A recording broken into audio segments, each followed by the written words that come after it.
নমস্কার বন্ধুরা, আপনাদের সকলকে স্বাগত জানাই আমার চ্যানেল নবান্নের সমাহারে। আজ আবারও আপনাদের জন্য নিয়ে হাজির হলাম একটা দুর্দান্ত স্বাদের রেসিপির ভিডিও।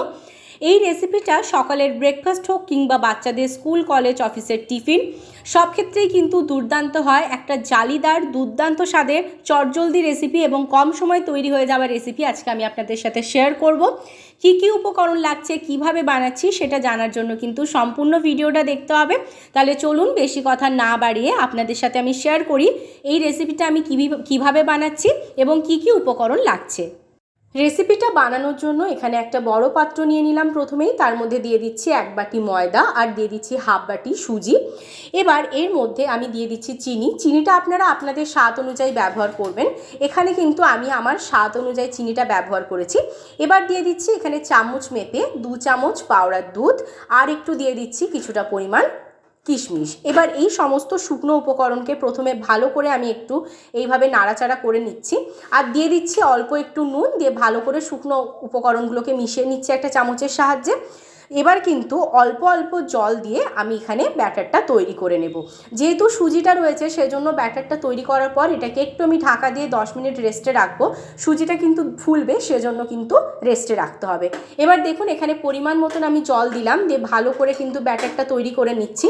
আপনারা একসাথেই সমস্ত জল দেবেন না, যতটা লাগবে সেই অনুযায়ী জল দেবেন, তা না হলে কিন্তু ব্যাটারটা অতিরিক্ত পাতলা হয়ে যেতে পারে।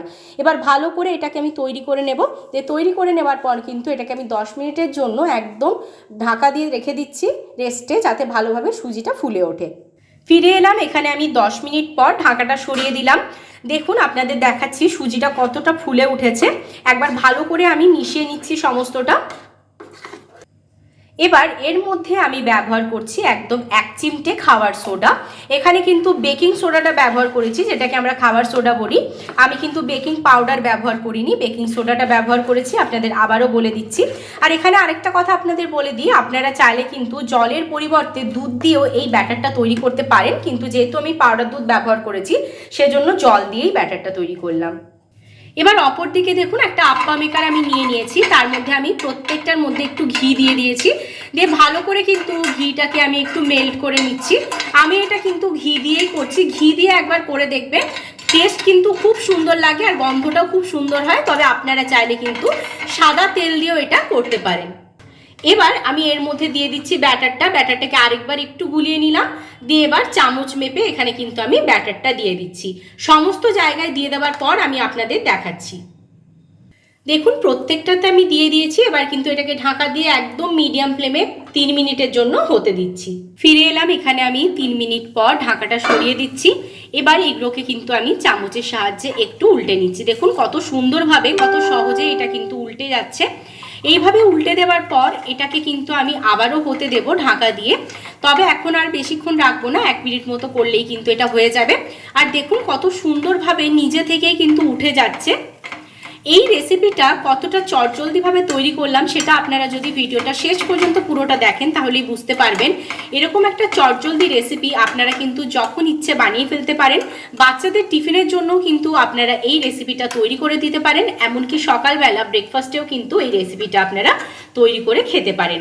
খেতেও সুস্বাদু হয় আর বানানো খুবই সহজ। দেখুন এক এক করে আমি প্রত্যেকটাকে উল্টে দিয়েছি।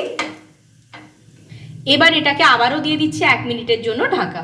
ফিরে এলাম, এবার আমি 1 মিনিট পর ঢাকাটা সরিয়ে দিচ্ছি। প্রত্যেকটা তৈরি হয়ে গেছে। এবার এগুলোকে কিন্তু একটা পাত্রের মধ্যে আমি তুলে নিচ্ছি, দিয়ে সার্ভ করে নিয়ে আপনাদের সামনে আবার ফিরে আসছি। দেখুন আমি প্রত্যেকটা সাজিয়ে নিয়ে চলে এসেছি, কতটা সুন্দর দেখতে লাগছে।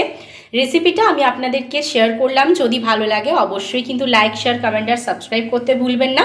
আমি আপনাদের একটা ভেঙে দেখাবো যে কতটা সুন্দর হয়েছে রেসিপিটা। যদি আপনারা ফেসবুক পেজ থেকে দেখে থাকেন তাহলে কিন্তু পেজটা ফলো করতে ভুলবেন না। আর যদি ইউটিউব চ্যানেল থেকে দেখে থাকেন আর আমার চ্যানেলের নতুন সদস্য হয়ে থাকেন অবশ্যই কিন্তু সাবস্ক্রাইব করে দেবেন। আর ফেসবুক থেকে দেখলে অবশ্যই ফলো করে দেবেন। বাড়িতে একবার অবশ্যই ট্রাই করবেন, আমাকে কমেন্ট বক্সে জানাতে ভুলবেন না। ভালো থাকবেন, সুস্থ থাকবেন, আবার দেখা হচ্ছে নতুন রেসিপির সাথে।